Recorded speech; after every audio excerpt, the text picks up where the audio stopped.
我们接着来关心台海哦，这个美国马金条刚因为他故意秀出台美海巡船的同框照，就是这张，这张是 AIT 在28号社群媒体上面公开的，也就是台湾海巡署的船只跟美国海岸防卫队巡逻艇的合照，表示美国的海岸防卫队跟台湾的海巡署密切的联系协调多项共同的海事目标。尽管 AIT 没有直接的点名中国，但也没有对台海情势来发表评论。但是中国海警船频繁的骚扰西太平洋海域之际 ，AIT 的公开台美的海巡画面这时机当然格外的引发关注。那很多人分析它就在向中国传递讯号。传递什么讯号呢？其实是不是在为第一岛链画下一个战略红线？我们看到，因为中国最近的海警巡航主权主张跟行政执法改变了台湾周边海域的现状，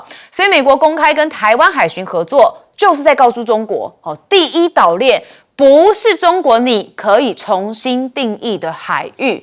但学者认为AIT 公布这个台美的海巡舰并航，其实是挺台，但也不至于破坏美中的关系啦。学者的论点是认为场景可能在台湾东部的西太平洋，因此可说是因为中共日前宣示要在这个水域常态性的执法，那美方表达对台湾的支持之意。另外一方就是强度也不至于破坏华府跟北京的关系。那海巡究竟算是执法单位，那敏感度是不及军方，所以双方海巡5年前其实就已经签订了协议，合作一直都在进行，也不算是秘密。那当然现在台海也有一些紧张氛围，那包含我们刚刚看到了台美之间有一些同框的举动。那现在在南海部分更是有一些紧张啊。这个是《华盛顿时报》报道，他说在菲律宾跟中国最近在南海再度爆上了海上冲突之后，其实美国的海军已经派遣了乔治华盛顿号航空母舰打击群进入到南海来巡弋。所以美国、菲律宾跟日本随后也展开了联合海空的巡逻，进一步展现三国维护印太安全跟航行自由的合作态势。那我们也看到中国大陆官媒也呛南海不是这个游猎园又说这个驳斥是域外插手的部分。这个是中国大陆的人民日报在最近就发布了终身署名的文章，他呼吁这个关域外国家要认清大势，立刻停止在南海兴风作浪。他说南海不是域外国家的猎游园，更不是成为大国博弈的角斗场，也就是竞技场。那现在川普是不是充满变数，所以逼的亚洲盟友必须要加速的抱团。我们看到亚洲确实进入一个战略转折，在川普防卫承诺充满变数的时候，亚洲盟友正在加速的抱团合作，那希望减少依赖越来越无暇兼顾的美国因为美国的战场太多了现在伊朗这个还是一个大变数。那面对中国实力日益增强，那其他的国家彼此靠拢，那也逐渐勾勒出一个新的安全框架。那日本呢就加强跟澳洲、菲律宾跟印度的防卫关系，那也正讨论跟南韩深化合作，取消长期实施的防卫装备出口限制。那澳洲则是跟太平洋岛国签署了新协议，跟斐济签订了共同的防御协定。那目前我们看到中国击败美国空军的 F-22跟 F-35的计划，也就是他们觉得歼20这个隐形战斗机要尽可能的生产。这是一个商业卫星分析的报告显示，中国目前有5条生产线正在运行当中，所以预计年产量蛮惊人的，是100到120架的飞机。那这个厂区附近还清理了大约是50英亩的土地。战斗机是可见的部分，但是背后的供应链也是蛮多人关心的，因为这才是改变的真正展现。那美国卫星则是抓到12架的歼20进驻在中印的边境。那新疆跟西藏还精建第5弹战机的集中部署。那我们要关注到就是美国的部分因为美国大幅的提升 B-21的新一代轰炸机产能，那希望跟中国的太平洋战争这边有生产200架。主要就是美国空军决定扩大 B-21突袭者下一代隐形轰炸机的产能，目的就是为了打造一支规模远超过目前计划的机队。那空军还宣布说要这个价值45亿美元的协议，在维持成本跟性能前提之下，要将 B-21突袭者轰炸机的年产能提高到25%。那虽然专方现在对于采购的目标仍然是至少100架，但其实空军他们跟这个诺斯罗普还有这个公司达成的协议就有说明，此次的产能提升计划精心设计，那目的就是要应对未来战略需求可能带来的更高采购量。好，我们为什么把中国的歼20跟美国的B-21的新一代轰炸机放一起呢？看起来就是在较劲嘛。好，那我们看到了这个台海的部分，AIT 非常的挑纲，把这个台湾海巡署的船只跟美国海岸防卫队巡逻艇的合照，给它大喇喇公布在社群媒体上面。赖老师用意是什么？再度的在蒙混台湾的民众嘛，因为他知道台湾的民众现在对美国没有信心，不信任。美国失去台湾民众的信心，也不只是台湾啦，其实世界各国都不太信任美国。亚洲盟友也是啊，亚洲盟友不相信，加拿大也不相信他，墨西哥不相信他，欧洲人不相信他，美国人失去了全世界人对他的信任。我想这是比较严肃的事情。第二个呢，就是 AIT 还是继续在蒙混台湾的民众，为什么？把这个海警船跟这个第一岛链连在一起，这个想太多了啊！第一岛链，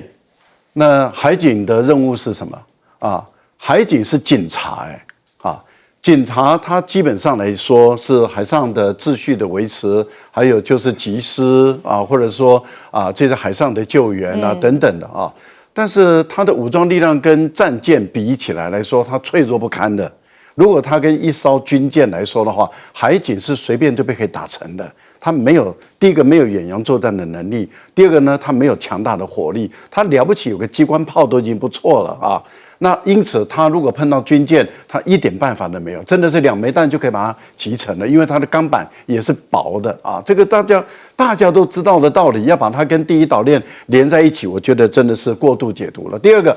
既然是海警是警察，警察就必须要依法执法。那美国在台湾的这个海域没有任何执法权，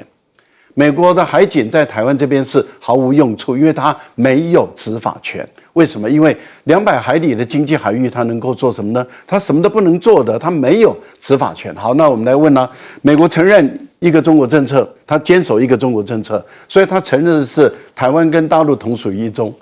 那请问一下。大陆的海警在台湾的东部海域这个尤其是经济海域里面执法的时候，美国能够说三道四的空间没有。那更何况当日本跟菲律宾要掠过台湾，自己要画这个海疆的时候，那大陆开玩笑就说：“那你台湾赖清德你表达欢迎，那我来执法了。”所以他是介入这个200海里的执法，美国能有什么用？所以他出来是摆拍照而已。坦白说，一点作用都没有。我举个实例，刚刚发生的就在于黄岩岛200海里的经济海域内，菲律宾的海警被中国大陆的海警追的喷水喷水喷得他哇哇叫的时候，请问美国的海警在哪里？美国海警在南海他的滨海战斗舰在南海，跟澳洲举行那个补给的训练，他也不敢进去。第二个，美国的海岸巡逻舰3艘在菲律宾也敢不敢进去？不敢，因为他没有执法权。为什么？那是黄岩岛的200海里，不敢进去。再来讲军队好了，华盛顿号航母刚好23号、24号就在南海他敢介入吗？不敢。菲律宾都被打成哇哇叫了，都不敢介入。台湾他又不承认台湾，他都承认菲律宾，还跟菲律宾有军事同盟条约，都不敢介入了台湾。AIT 鼓励演，像个样子吧。怪不得赖教授说这就像摆拍，因为真的有冲突，他反而是站得远远的好，永明教授怎么看？AIT 在28号社群网站上登出这张照片就是美国的海岸巡防队跟台湾的海巡署的船舰。其实这是为什么，你知道吗？这因为7月24号就这张照片登出来的前4天，美国的《纽约时报》一篇很大的文章在报道，台湾可能会面临到封锁。然后呢，他也整个调查报道台湾的官员、军官、学者，相关的人，在讨论到台湾面临到可能的封锁或隔离的因应的作为有哪一些。这个报道其实冲击力很大，但台湾这边的媒体尤其是绿营的媒体，刻意都降低，都没有什么报道。我简单的讲，他说封锁有3种，第一个叫海上隔离，也就是说他只是去做隔离，不是封锁，但是他让所有的货船、轮船进不来台湾。第二个是真正的军事封锁，海空的军事封锁。第3个呢是能源围困，也就是针对我们的台中跟高雄永安港的，特别是天然气船，做一些能源围困，因为我们90%的能源依照进口，而我们53%的发电依照天然气，所以呢，因应怎么样呢？大概也分3类。纽约时报讲的，到现在为止都是纽约时报讲。第一个是台湾正在思考在外港或外海增加浮动式的设施，其实也就是说放一些这个轮船、天然气船在那边，可能有2-3艘，然后增加我们的库存。第二个就是演练民生物资的配给。第3个是呢，演习海巡的执法。以上就这样子。可是如果真的隔离、封锁或者是能源围困的情况发生，因为那不是真的战争，别的国家事实上没有办法介入。可是我们时间也最多11天，那战争也许这个工业停下来，民生停下来，维持20天，海上有个2-3艘，再加个2-3天，也就是这样子。但是呢，然后呢，对，然后呢冲击呢，所以这些不是靠民生物资的配给，所以呢，后来 AIT 就要这张照片来去等于是说对台湾内部有一种打气，表示说我们跟你台湾的海巡署一起在进行海上执法。这也是由日本跟菲律宾说要对我们的东部海域做划界，就我们外交部第一时间说肯定，然后呢，就中国大陆的海警就来了。那你看到他后来的这些海事的调查船也过来，那当然我们的海巡署就顶上去说要他们离开，但他没有对我们台湾的海船做执法，他对外国的商船做一些喊话。所以你就是表示说，其实在这个问题上，我们自己真的准备要战争吗？我们面临到的可能的隔离封锁会产生的冲击，又能怎么样的因应呢？还是只是要 AIT 跟我们一起放一张照片，做一个好像没有问题，老大在支持我们，用什么支持我们？用照片，海上这个防卫队的照片，阿 Q 胜利法，对不对？这就是为什么整个这个过程当中，我就把它给戳破，然后整个分析让大家知道，我们真的要一个战争、隔离、封锁，还是两岸的冲突吗？好，尤明教授点出了很大的问题哦。好，顺风委员怎么看？这赵本山讲的忽悠、忽悠再忽悠，就这样子嘛。但理由很简单我们台湾的治安是警察来维护的，对不对？那日本警察跑了之后，我来跟你共同维护，就是一样的道理啊。海警船是要在自己的领域内行使执法权。第一岛链跟美国的海警有什么两关系？我问你啊，哪里是他的领土啊？他有什么执法权呢？除非你这个国家我们自己放弃啊，我这个执法权我不要啦，请美国来，就好像我的治安权不要啦，请日本警察来，一样的道理嘛。政府面对这一章是应该要抗议的嘞，怎么还欣然接受？管碧玲很开心呢，不是，怎么还欣然接受呢？这你们什么台湾的 No.1，我不会讲下去，真的不会讲了所以我们来看呢，画红线，只有经历才可以画红线，就是在几十年前，第7舰队进入台湾海峡，就把两岸给隔开了，这叫经历画红线。那我请问，海防能够画什么线？它执法线只能在自己的领域内，所以别再忽悠了。好，那为什么要这样忽悠？因为安台湾半陪安台湾的高薪干什么？让美国顺利的继续的掏空台湾、捞光台湾，就这样而已啊。不然你以为他真的要保护台湾呢？古立言的讲法跟美国的中央是唱和的，一个要撤退，一个在安抚民心，然后怎么样子有利于捞光撤退，这是第一个。第二个，把今天美国、日本在亚洲、在印太的做法，我用台湾话刚好几个成语啊，我俗语念个做顺呢。美国呢现在关心亚洲印太这个叫寡拿给修金了，就是他要去拜拜里面寡拿个，那里面没有东西了，他说要去拜拜，这寡拿给修金，这骗你的。然后呢，这个亚洲国家现在慢慢看清楚一件事情了，无要戆跟美国去陪帮啦。以前每扫墓一堆后面跟一堆人现在亚洲这些国家没人要戆跟美国去陪帮啦。第三个，现在美国把日本叫出来。或是亚洲或者国家梦想，日本可以来组合亚太的安全防卫力量我讲看买的，那叫做请鬼铁油单。你日本不出来，中国大陆还可以吞几声呢。日本出来多请鬼铁油单，温死的。所以呢，寡拿的给小金是美国啦，亚洲这些国家无要跟美国戆去陪帮啦，叫日本出来，叫做呢，这个请鬼铁油单，温死的。这三个成语来描述今天这个呢，整个呢亚洲的这个特别贴切。好，那当然局势越混乱，谁越得利呢？大家思考一下，我们休息一下，马上回来。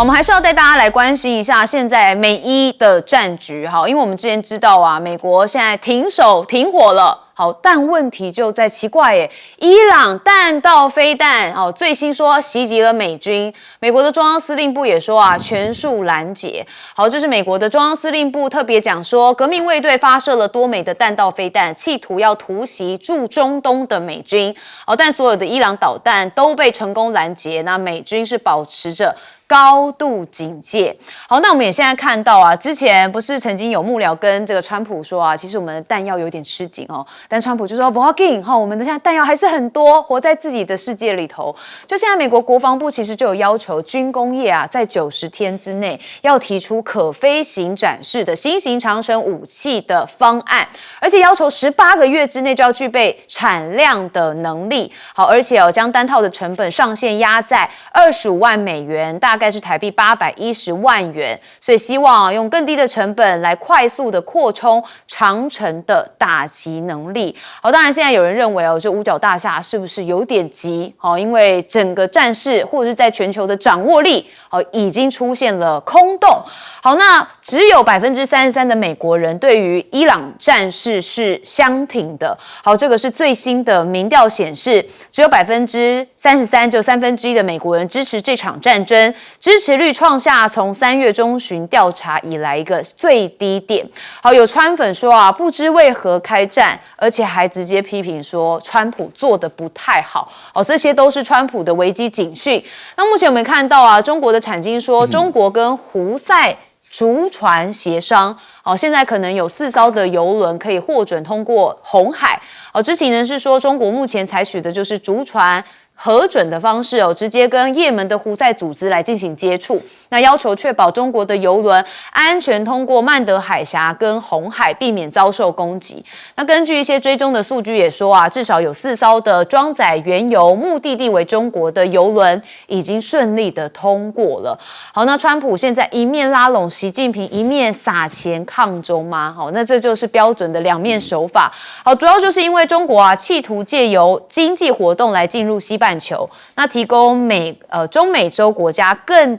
廉价的海底电缆价格，但可能因为隐藏着维修费会使得价格飙升，所以川普政府就赶快通知国会说要计划斥资1.758亿美元，大概是56亿新台币来更换加勒比海跟中美洲的海底电信缆线，就是要防范中国。好，美国国务院内部的文件更显示说川普政府将投入大概超过3.4亿美元110.19亿台币在全球范围内要推动超过50项抗衡中国的计划。好，所以当然就是会觉得哇，砸重金在抗中。好，那美中的 AI 战线现在在扩大，川普还禁止中国大陆的人形机器人与逆变器来进入中国，他们就说啊，这就是避免受到国家的安全威胁。但更多人想的是，是不是中国的机器人真的已经崛起，而且越来越厉害？包含你看到宇树科技的创办人兼执行长王星星，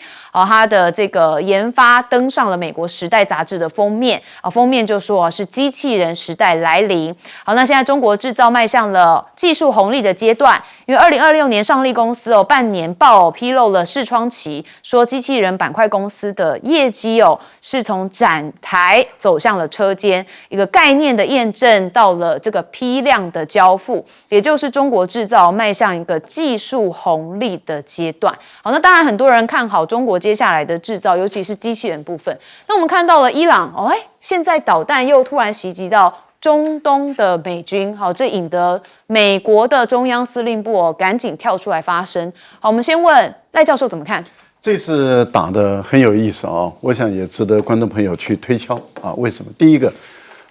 伊朗选择的时间就是川普要跟内塔尼亚胡会见，以及要跟乌克兰的总统泽连斯基会见的时候，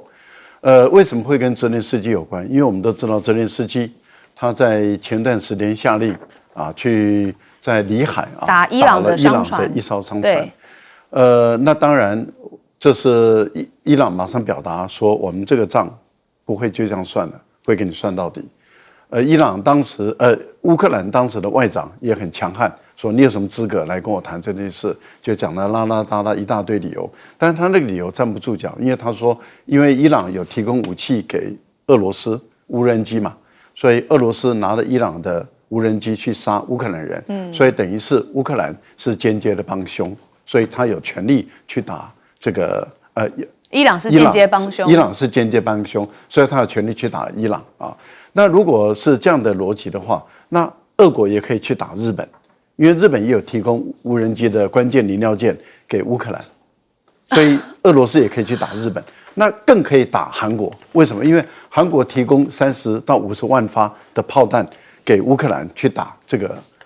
俄罗斯，所以他也可以去打。那更可以打的是整个欧洲的所有的国家，那更可以打的就是美国早期提供的更多的武器。如果乌克兰的理论是同意的话，那就俄国可以攻打支持乌克兰的所有的任何国家了。这不可以这样子吗？那现在泽连斯基求和了所以泽连斯基这个他命他的外长跟伊朗的外长通电话了。那也就是说，好，我们就这个事情要解决。那伊朗说你要赔偿，那看起来乌克兰是会赔偿，而且保证不再犯，那这个问题就拆解了。可是就是在当天，他就发动了对于美国军事基地的约旦的军事基地的攻击。可是这次的攻击跟上次不一样，上次的攻击是有效的把美国在约旦的军事基地造成重大的损害，整个画面都暴露出来。可是这次是全部被拦截，为什么？那就是有意被拦截嘛。所以伊朗这次没有公布他发射的导弹的批号、型号，也没有公布它是无人机跟这个导弹的搭配攻击。然后也就是说，我是有点是警告性的一个射击，这个是很有趣的那也就是伊朗也释放出另外一个讯息，就是说还可以再谈但是这场战争谈跟和不完全由你美国、以色列来主动，我伊朗也有部分的主动权。我觉得这个是在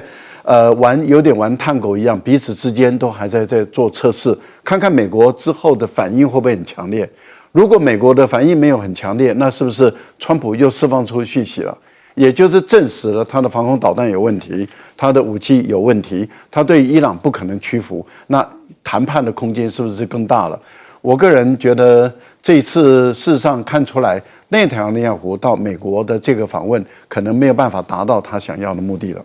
好，所以赖老师觉得伊朗现在也在测试美方啦。好，永明教授怎么看呢？为什么美国突然在7月上旬的时候开始又对伊朗再一次的攻击，而且攻击力道非常强，而这2天才暂时的喘口气？我觉得美国现在了解到，真的跟伊朗谈下去，尤其是在美国打伊朗，基本上是战术战略都失利，也就是战场上失败的这个结果谈出来的结果，不管怎么样，大概伊朗就崛起了，会成为中东的大国，中东的强权。它会控制荷姆斯海峡，它有能力发展核子武器，当然也会影响到美国在整个中东地区的地缘政治的地位，还有以色列的安全。他不能接受这个情况，因为这代表美国的军力撤退，而这个撤退只会从中东吗？还是从全世界？他都很清楚，所以他要跟伊朗耗下去。但是美国没有办法跟伊朗耗下去，如果能耗，他老早就不会停火去谈判了。可是呢，打了几波之后，他现在第一个为什么暂时的停火？第一个喘口气，他现在把爱国者3型飞弹改为订购爱国者2型。爱国者3型要500万一枚，爱国者2型是200万一枚，然后整个雷神公司在全球供应的爱国者2型，通通要来整合进入到中东战场，所以他需要喘一口气。然后呢，他需要去整合，他把沙烏地阿拉伯抓着，我宁愿给你，让你将来可能制造核子武器，你这个时候跟我合作去打伊拉克民兵。所以为什么伊朗才会去发射飞弹？因为这就是报复嘛，你对我的抵抗联盟友做攻击，我就会攻击你的基地。然后呢，他叫阿曼去提一个案，说我们是不是把荷姆兹海峡比照就是马六甲海峡？那第一时间伊朗拒绝，伊朗说荷姆兹海峡不可能回到战前，我要管控。那但是呢，这个要由我来定这个航行的秩序。所以你就看到他现在以退为进的方式，能够再消耗吗？我必须要讲，其实你是前进无路啊。也就是说，你再消耗下去是消耗你美国的，因为这个不对称，这个一直没有办法去改变，除非你愿意真的去打一个大规模或者是死伤很大，然后呢地面的战争，这个不可能，因为即使如此，美国也不见得会赢。几十年来，难道美国这些将军们没有去做过演练吗？从1979年，美国在中东地区最大的这个反抗者就是伊朗啊，所以他这个战一旦打下去，你就打开了潘朵拉的盒子。这个潘朵拉盒子就告诉你，你美国在这个中东的影响力就会每况愈下。他现在开始在不断的放消息说中国大陆跟俄罗斯要提供飞弹给伊朗，那有吗？但是就算是有，也许是军民两用。我觉得美国现在要了解到你持续的消耗下去，不是你自己的国力，不是你的地位，而是全球的经济跟稳定。好像都陪着他们一起葬送哦。好，正风委员怎么看呢？整个世界局势大改变了，这个美伊战争就是一个起点，这个新的起点，一个转捩点，一个起点，不是转，这是一个新的起点，新的起点。那我们就以下几个例子来给各位参考一下吧。比如说跟上一节谈到的歼20的机队在大陆的规划里面是500就500架，然后呢歼35大概是到800到1000架，也就是说未来全世界最庞大的隐形战斗机群在中国大陆，而且没有人可以迎接赶上得了。这代表了什么呢？再来看看这美国呢，从2000年到2020年，在打了好几场战争，结果中国呢什么争也没打，就好好的搞建设。那一样的，从2025年到2035这10年里面，你会发现美国要不断的退群，那中国呢，在整个的情况里面，我不跟你翻桌，我也不退群，但是呢，我开始要定新的规矩，这个呢越来越成立了。那你再来看未来的发展里，人类的新能源加能源，你可以看看全世界还有谁可以跟中国大陆来比，决定21世纪成败的电力？没有的，就是黄仁勋讲的，怎么 AI 搞了大半天没有电力，通通是假的，是吧？再过来呢，人工智能创新或许还不如美国，但是呢，就发展跟应用，全世界尤其在人工智能应用，无论是硬体软体的部分，要能赢中国的，应该也找不到了吧？最近呢，我才看到中国大陆有8大城市的智能化，我真的是佩服啊！几个例子，杭州以前是塞车塞得最厉害的城市之一，现在用了全动的智能化，用整个的所有的智能化来掌控大数据 AI 来调控整个的车道频率现在它整个的这个的阻塞能够降到20%，就是说减少了20%。那像我们怎么来解决这个问题？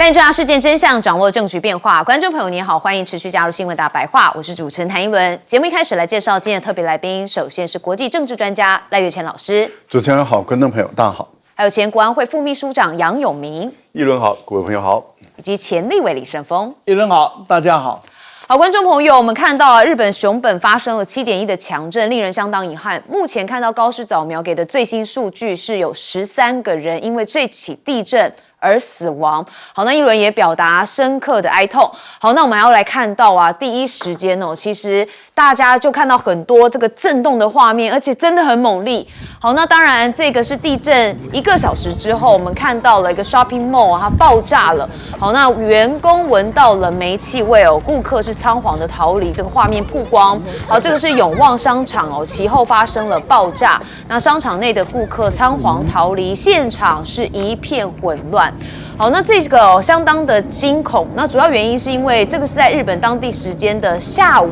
4点27分发生的，就后续竟然商场还爆炸。好，那商场爆炸之后还波及到路上的卡车，那你看到这个车况千疮百孔，可见当时这个爆炸的威力有多强。那自卫队现在还有空拍来拍影片，那也看到这是日本的防卫大臣小泉进次郎指示说，日本的这个自卫队空拍进行资讯的搜集。那你可以看到空拍的画面有很多的建筑物在地震当中受损，也冒出了浓浓的白烟。好，那也有民众目击，在地震的过程当中，熊本城的石垣就是墙是直接崩坏崩塌那也有人把它拍下来了，就代表当时地震瞬间的威力实在非常的强烈。好，那当然还有网络上几个画面也让一轮看得触目惊心，因为熊本的高速公路因为地震出现了超过1公尺的大落差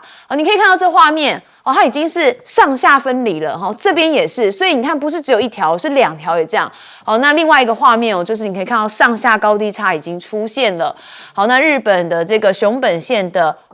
球磨川墙也因为地震断裂警方进行了封锁整个就是没有办法来做一个疏运。那我甚至还看到路透拍了一张照片，是一个阿北站在前面，就有鸟居整个趴下来，白色鸟居，那就代表当时地震强烈到连鸟居都不堪负荷了。好，那我们现在看到在日本国内大家也很关心这个现在的讯息。那日本自卫队也是努力的搜救当中，那很多日本人也关心他们国家地震的状况。好，那我们看到日本高市早苗也特别讲说，调动一切的资源跟地方来进行合作。好，那高市早苗马上贴文就说，下午的4点27分左右发生了2026年的熊本地震，那目前造成了人员伤亡、建筑物倒塌、道路毁损跟火灾。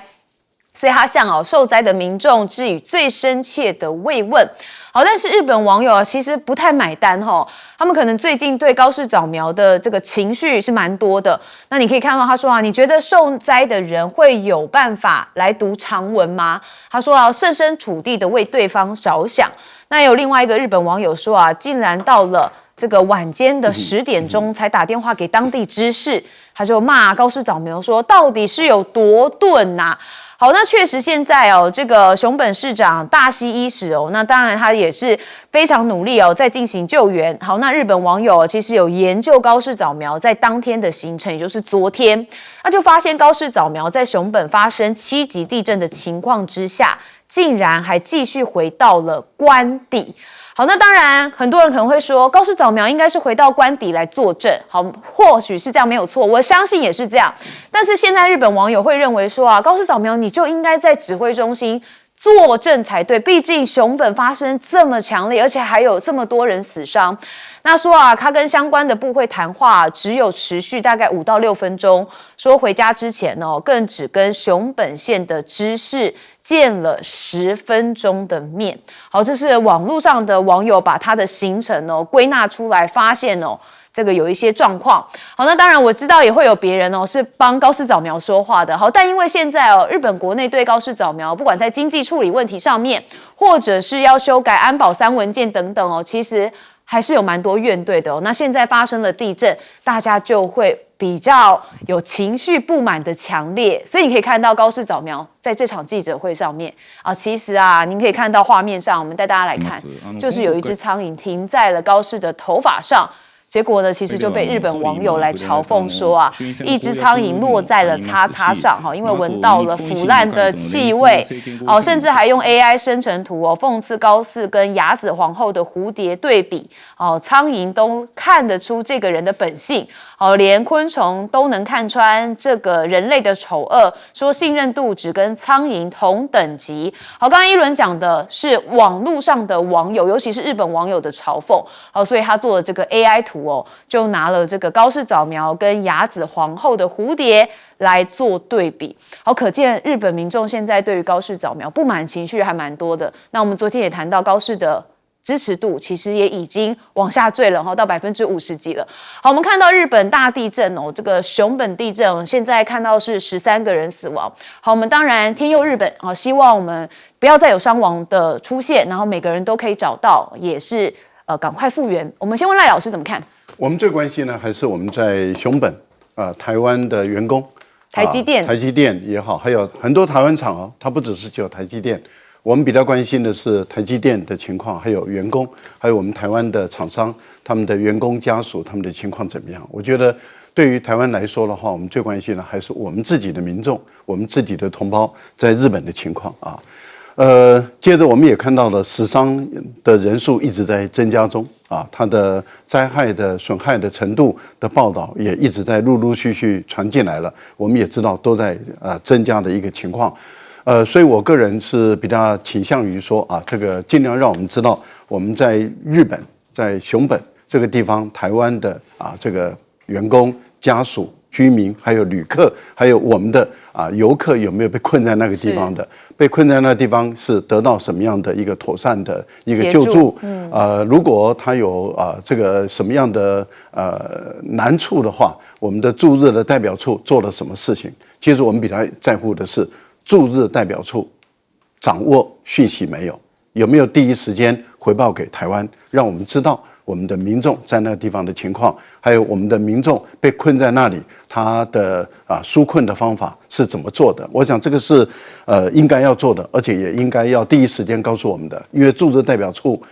就不能够没事做，应该要有很多事情做，这个是我们最关注的一个问题。那其他的是日本的灾情那我们就来看看日本的民众为什么会愤怒，日本的民众为什么会生气？那这个就主要的涉及到。日本的政府对于这一次的这么大的一个地震，它第一时间是怎么做了因为一般来说，我们都知道，它将规模这么大的一个地震发生，也造成这么大面积的伤亡，那么也这么大这个地方的一个损失的时候，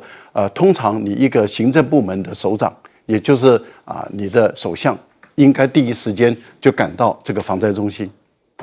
但是我们看到的是高市长没有这样做。很显然的，他没有把日本的民众的安全利益放在他的第一位，很明显的没有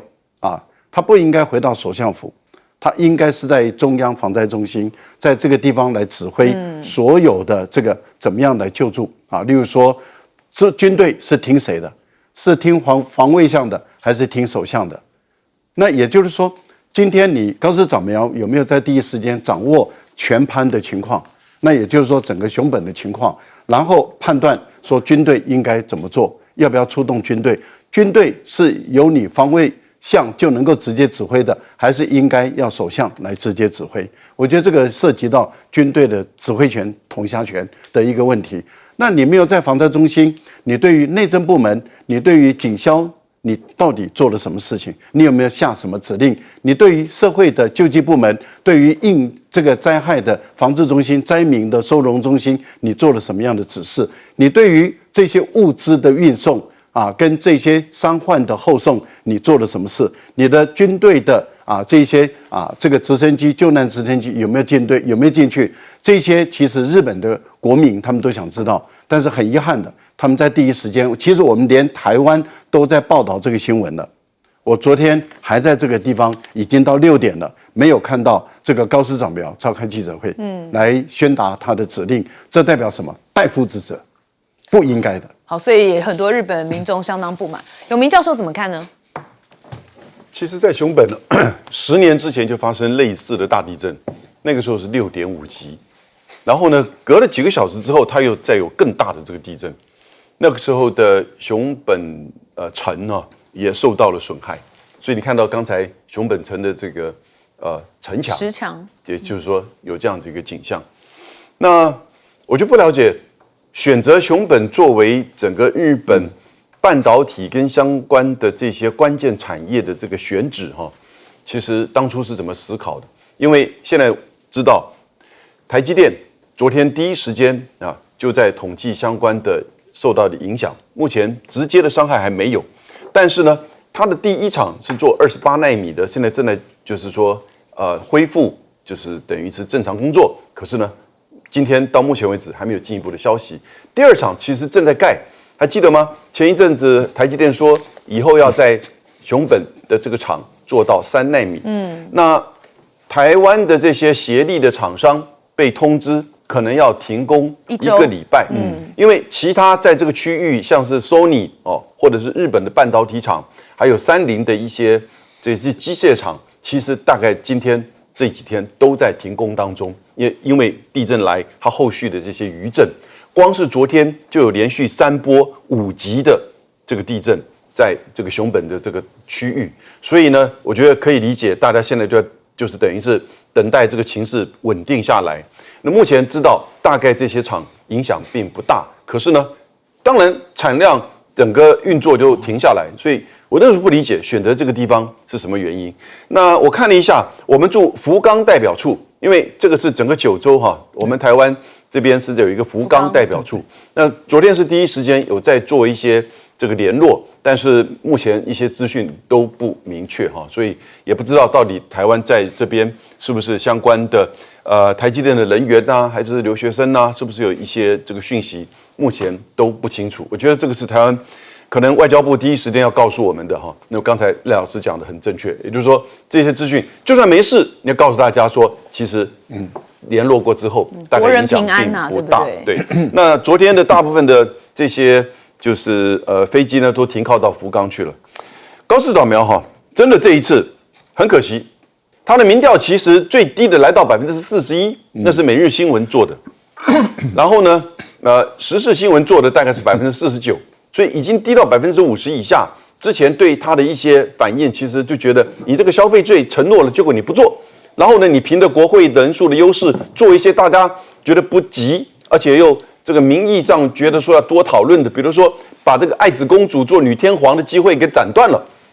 然后呢，做一些副首都，为了要支持你的这个盟友日本维新会，要把大阪做副首都。那现在既然熊本发生的事情，副首都是不是移到这个熊本来，还是干脆移到福冈去？